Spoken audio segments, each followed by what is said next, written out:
तो हेलो दोस्तों, आज मैं फिर आपके सामने लेकर आया हूं चैप्टर 1 का पार्ट 2, जिसमें कि हम देखने वाले हैं कि on the eve of independence हमारे एग्रीकल्चर सेक्टर का क्या हाल था, क्या दुर्दशा थी। आफ्टर एक्सप्लॉयटेशन हमारे एग्रीकल्चर सेक्टर किस तरीके की हो चुकी थी। तो मेरा नाम है विपिन और आप देख रहे हैं इकोनॉमिक्स की 95+ सीरीज।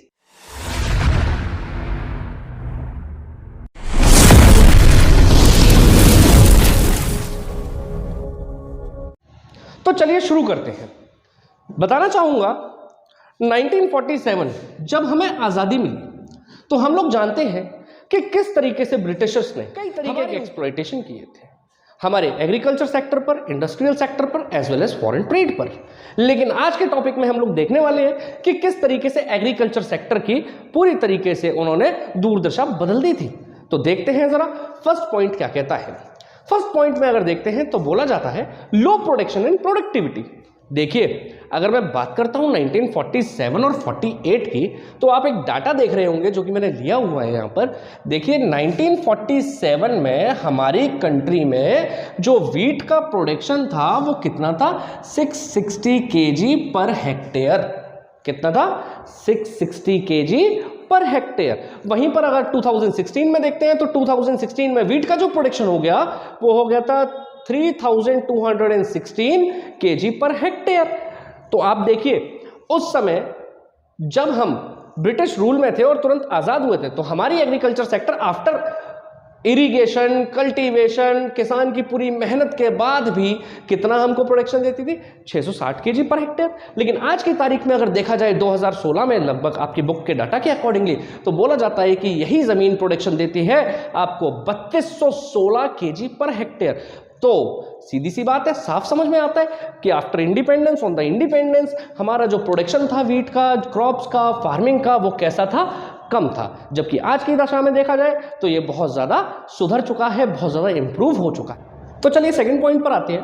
सेकंड पॉइंट हमारा कहता है high degree of uncertainty depend on rainfall और इरिगेशन। देखिए आज भी मैं अगर बात करता हूं, आपके बुक में डाटा दिया है 2016 का, लेकिन करंट में 2022 चल रही है। आज भी अगर देखा जाए तो हमारे जो मोस्टली किसान हैं, जो फार्मर्स हैं, वो भी डिपेंड है पूरी तरीके से। किस पे डिपेंड है, रेनफॉल पर डिपेंड है।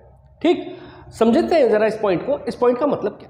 तो 1947-48 में यदि देखें तो हम लोग बहुत अच्छे से जानते हैं कि हमारे देश के किसानों के पास में ना ही तो परमानेंट सोर्स ऑफ इरिगेशन के लिए समरसेबल थी, ना ट्यूबवेल्स थे। तो इरिगेशन के लिए बहुत ज़्यादा प्रॉब्लम थी। इसीलिए हमारे देश के जो किसान थे वो टोटली बेस्ड थे किस पर भाई, रेनफॉल पर। Concept clear. आगे चलते हैं। आगे मैं इस पॉइंट को थोड़ा समझाना चाहूंगा आपको। आप लोग जानते होंगे नदी और नहर में डिफरेंस क्या होता है दोस्त। नदी और नहर में डिफरेंस क्या होता है, तो चलिए मैं आपको समझाता हूं जरा नदी और नहर में डिफरेंस। देखिए ये एक नदी है, क्लियर। यहां पर एक किसान का खेत है, ठीक। किसान क्या करता था, इस खेत में पानी देने के लिए यहां से एक नहर काटता था जो कि इसकी खेत तक आती थी। खेत में जितने पानी की जरूरत है उतना पानी इस खेत में लगता था और दोबारा से एक नहर काटता था जो कि दोबारा इस नदी में आके मिल जाती थी। अब हुआ क्या, हुआ ये कि भैया कुल मिला के हमें एक चीज पता लगती है कि इरिगेशन के लिए जो सबसे बड़ा सोर्स था हमारे किसान के पास में, वो क्या था भैया, वो थी नदी। क्योंकि नदी है तो नहर है, क्लियर, और नहर है तो हमारे खेतों में इरिगेशन है उस समय पे। लेकिन आज अगर देखा जाए तो हम लोगों के पास में भैया ट्यूबवेल्स है, समरसेबल्स है, लेकिन आज भी देखा जाए तो प्रॉपर वे में हमारे किसानों के पास में परमानेंट सोर्स ऑफ इरिगेशन नहीं है। दूसरी चीज यहां पर देखिए, जिस किसान का खेत इस नदी के पास था तो उसने तो नहर काट दी, पानी लगा दिया खेत में। लेकिन जिस किसान का खेत मेरे भाई इधर है, इतनी दूर है, वो अपने खेत में इरिगेशन कैसे करेगा। तो कहीं ना कहीं देखा जाए इरिगेशन हमारे देश के किसानों के लिए क्या था, एक बहुत बड़ी प्रॉब्लम थी, एक बहुत बड़ी समस्या थी। आज भी अगर देखा जाए तो जिन लोगों के पास में परमानेंट सोर्स ऑफ इरिगेशन नहीं है वो टोटली डिपेंड किस पर है दोस्त, वो टोटली डिपेंड है रेनफॉल पर। और मेरे भाई ये अनसर्टेनिटी जो वर्ड है ये क्या शो करता है, अब सोच के देखो यार, जो फार्मर्स है वो बारिश के ऊपर डिपेंड है, लेकिन बारिश कब होगी कब नहीं होगी ये तो हम लोग नहीं जानते हैं ना, है ना। अब सोच के देखिए, यदि बारिश अच्छी हुई यानी रेनफॉल अच्छी हुई दोस्त तो क्रॉप बहुत अच्छी होगी, यानी प्रोडक्शन अच्छा होगा। लेकिन रेनफॉल अगर अच्छी नहीं हुई तो प्रोडक्शन होगा ही नहीं। इसीलिए इसको बोला जाता है high degree of uncertainty depend on rainfall for irrigation. Clear हुआ। थर्ड पॉइंट पर आते हैं, लिखा हुआ है डोमिनेंस ऑफ सब्सिस्टेंस फार्मिंग। देखिए डोमिनेंस ऑफ सब्सिस्टेंस फार्मिंग के बारे में मैं आपको एक चीज बताना चाहूंगा। पहली चीज तो ये कि ये पॉइंट बहुत इंपॉर्टेंट है, आप आगे जाके देखेंगे तो सब्सिस्टेंस से रिलेटेड एक चैप्टर भी है पूरा। तो जानते हैं डोमिनेंस ऑफ सब्सिस्टेंस फार्मिंग होता क्या है। 1947-48 में यदि देखा जाए तो हमारे देश के जो किसान थे वो सिर्फ इतनी ही फार्मिंग करते थे जितनी की उनकी फैमिली के लिए प्रॉपर हो जाए। फॉर एग्जाम्पल भाई ये एक खेत है, ठीक, इस किसान ने इसमें इतनी क्रॉप की जो कि इसकी फैमिली के लिए फॉर 1 ईयर क्या हो जाए दोस्त, पूरी हो जाए। अब सोच के देखो यार, सिर्फ अपने लिए खेती कर रहा है, कॉमर्शियल आउटलुक के लिए तो कर ही नहीं रहा है, यानी उसको सिर्फ अपनी फैमिली के लिए खेती करनी है, बेचने के लिए। देखिए यदि वो बेचेगा नहीं तो उसके पास पैसे नहीं आएंगे, और उसके पास पैसे नहीं आएंगे तो अगली बार वो प्रोडक्शन के लिए पैसा कहां से लाएगा। तो देखा जाए डोमिनेंस ऑफ सब्सिस्टेंस फार्मिंग भी क्या दिखाता है, हमारे देश की एग्रीकल्चर की दुर्दशा शो करता है कि 1947-48 में हमारे देश के जो किसान थे वो किस तरीके से अपने जीवन निर्वाह के लिए यानी सर्वाइवल के लिए खेती कर। तो आते हैं अपने नेक्स्ट पॉइंट पर, फोर्थ पॉइंट, जो कि बताता है मुझे gulf between owner and tiller of the soil. ये गल्फ वर्ड का मतलब क्या होता है। सबसे पहले तो इस गल्फ वर्ड का मतलब मैं समझाना चाहूंगा। गल्फ का मतलब होता है कॉन्फ्लिक्ट्स। भैया कॉन्फ्लिक्ट्स थे किसके बीच में, ओनर और टेलर्स के बीच में। ओनर कौन होता है, कल भी मैंने बताया था, जमींदार। टेलर कौन होते हैं, हमारे देश के किसान। तो हुआ क्या था, ब्रिटिश रूल के अंतर्गत जो जमीन थी वो दे दी गई किसको, जमींदार को। ये जमींदार क्या करता था, इस जमीन का जो पार्ट है यानी जो जमीन का पार्ट है, लैंड का पार्ट है, वो किसको देता था भैया, टेलर्स को देता था। अब ये टेलर्स क्या करते थे, इस खेत में भैया क्या क्या कर रहा है, ये कल्टीवेशन कर रहा है, इरिगेशन कर रहा है, सीडिंग कर रहा है, मेहनत भी कर रहा है, यानी कुल मिला के किसी भी क्रॉप को करने के लिए जितनी भी चीजें जरूरी होती है वो सारी चीज कर रहा है। एट लास्ट यहां पे प्रोडक्शन बनके तैयार हो गया, प्रोडक्शन बनके क्या हो गया, तैयार हो गया।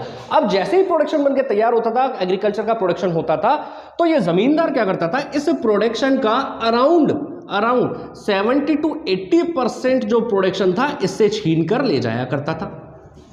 किससे, टेलर से छीन कर ले जाया करता था। और इस प्रोडक्शन पर जमींदार इसको क्या देते थे मेरे भाई, इस पर देते थे हैवी टैक्स। तो सोच के देखिए यहां पर साफ साफ पता लगता है मेरे भाई कि किसान यहां पर क्या कर रहा है, भैया एग्रीकल्चर के लिए पैसा भी खर्च कर रहा है, मेहनत भी खर्च कर रहा है, लेकिन खेत की जो फसल है वो उसके हाथ में कितनी आ रही है, कुछ भी नहीं आ रही है। टोटल प्रोडक्शन में से 70-80% जमींदार छीन के ले जाता है, और जमींदार क्या करता है, उस प्रोडक्शन पर हैवी टैक्स किसको पेड करता है भैया, ब्रिटिशर्स को पेड। कहीं ना कहीं देखा जाए तो ये एक मुद्दा था किसके बीच में, ओनर और टिलर्स के बीच में, किस चीज का, झगड़े का, कॉन्फ्लिक्ट था। इसीलिए इसको बोला गया है gulf between owner and tiller of the soil. Concept clear हुआ। आता हूं मैं अपने नेक्स्ट पॉइंट पे। नेक्स्ट पॉइंट बोलता है स्मॉल एंड फ्रेगमेंटेटेड होल्डिंग। इस पॉइंट को समझने के लिए आपको समझना पड़ेगा ध्यान से, ब्रिटिश रूल के अंतर्गत यहां पर ब्रिटिशर्स ने एक और पॉलिसी बनाई थी। पॉलिसी ये बनाई थी कि जो जमींदार जब टेलर्स को खेत देगा तो उन टेलर्स को खेत कैसे देगा बेटा, बहुत छोटे छोटे खेत देगा। इस वर्ड का अगर मैं मतलब बताऊं आपको फ्रेगमेंटेटेड, तो फ्रेगमेंटेटेड का मतलब होता है बिखरा हुआ, यानी स्मॉल लैंड देगा, और वो भी कैसे देगा, बिखरे हुए, यानी कि एक जमीन का टुकड़ा इधर दे दिया, एक जमीन का टुकड़ा इधर दे दिया, एक जमीन का टुकड़ा इधर दे दिया। अब सोच के देखो, किसान मेरे भाई यहां भी प्रोडक्शन करेगा, यहां भी प्रोडक्शन करेगा, यहां भी प्रोडक्शन करेगा, तो ये तो पूरे दिन घूमने का ही हो गया ना भाई, इस खेत से इस खेत, इस खेत से इस खेत, फिर इस खेत से इस खेत, ये तो पूरे दिन घूमने का ही हो गया। यदि ये पूरे दिन घूमते ही रहेगा तो सोच के देखिए प्रोडक्शन कब करेगा, प्रोडक्शन कब करें। तो इसी को हम कहते हैं क्या, स्मॉल एंड फ्रेगमेंटेटेड होल्डिंग, कि खेत तो दो, छोटे छोटे खेत दो, और कैसे खेत दो, बिखरे हुए खेत दो, ताकि किसान यहां पे प्रोडक्शन कर ही ना पाए। इसी को बोला जाता है स्मॉल एंड फ्रेगमेंटेटेड। तो अगला पॉइंट देखते हैं। अगला पॉइंट हमसे बोलता है land revenue system under the British rule. ये land revenue system under the British rule क्या था, मैंने कल भी आपको पार्ट 1 में बताया था जमींदारी प्रथा के बारे में। सेम वही पॉइंट है ये। जमींदारी प्रथा में हुआ क्या था, मैंने जस्ट अभी थोड़ी देर पहले आपको बताया कि ब्रिटिशर्स क्या करते थे, ब्रिटिशर्स जो थे जमीन के हिस्से किसको देते थे, जमींदार को देते थे।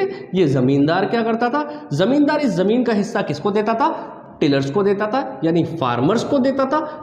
फार्मर्स, ये फार्मर क्या करते थे, उसमें प्रोडक्शन करते थे। प्रोडक्शन करने के बाद अराउंड उसका 70 to 80% जो प्रोडक्शन था वो कौन ले लिया करता था, जमींदार लिया करता था। और जमींदार ब्रिटिशर्स को क्या पेड करता था, इस पे पेड करता था टैक्स। इसी को बोला जाता है land revenue system under the British rule. Last point अगर देखेंगे तो लिखा हुआ है forced commercialisation of agriculture. Word देखिए, यह है कॉमर्शियलाइजेशन ऑफ एग्रीकल्चर, यानी कॉमर्शियलाइजेशन का मतलब तो आप जानते हैं व्यापार करना, लेकिन अगर इस वर्ड को देखते हैं फोर्स्ड, मतलब हमारे किसानों को क्या किया गया, फोर्स किया गया। किस चीज के लिए, कॉमर्शियलाइजेशन।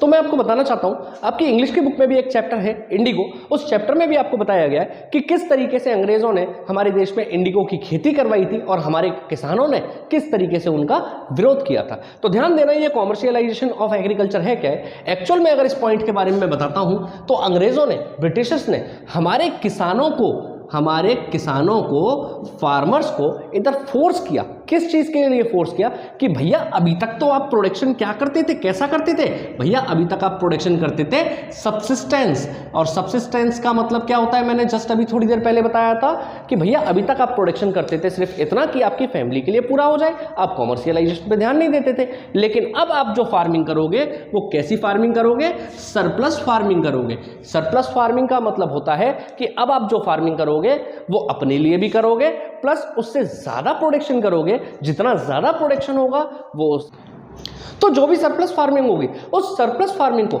हम आपसे खरीदेंगे और उसके बदले में हम आपको क्या करेंगे, पैसा देंगे। मैं आपको बताना चाहता हूं उस समय वर्ल्ड वाइड में अगर देखा जाए, पूरे वर्ल्ड में अगर देखा जाए तो ब्रिटेन अकेला एक ऐसा कंट्री था जो कि इंडस्ट्रीज में सबसे आगे था। और किस इंडस्ट्री में आगे था मेरे भाई, वो था कॉटन टेक्सटाइल में। वहां पर डिमांड थी लोगों की कि वहां के लोगों को अब रंग बिरंगे कपड़े पहनने हैं, जिसके लिए बहुत ज्यादा जरूरत थी किसकी, इंडिगो की। तो वहां से अंग्रेजों ने क्या किया, वहां से अंग्रेजों ने इंडिया में अपने ऑफिसर्स को बोला कि इंडिया में अब इंडिगो की खेती करवाइए, कैसे भी करवाइए, किसानों को लालच दीजिए। तो यहां पर अंग्रेजों ने किसानों को लालच दिया कि आप सरप्लस फार्मिंग करिए। किस चीज की, इंडिगो की। जितना भी आपकी फैमिली के लिए सफिशिएंट होगा उतना आप रखिए और जितना भी सरप्लस होगा हम उसको आपसे खरीदेंगे। जिसके लिए अंग्रेजों ने इधर क्या किया, हमारे किसानों को एडवांस में कुछ पैसा भी दिया और हमारे किसान उस लालच में आके इंडिगो की खेती करने लग गए थे। अब इससे हुआ क्या, अंग्रेजों के यहां पर एक तीर से दो निशाने लगाए गए। कैसे, पहली चीज ये कि इंडिगो की खेती अगर करवाएंगे तो हमारे देश के जो लैंड होगी उसकी लगातार फर्टिलिटी क्या होती जाएगी, खत्म होती जाएगी। भविष्य के लिए इंडिया क्या हो जाएगा, एग्रीकल्चर के लिए हमेशा कम प्रोडक्शन कर पाएगा।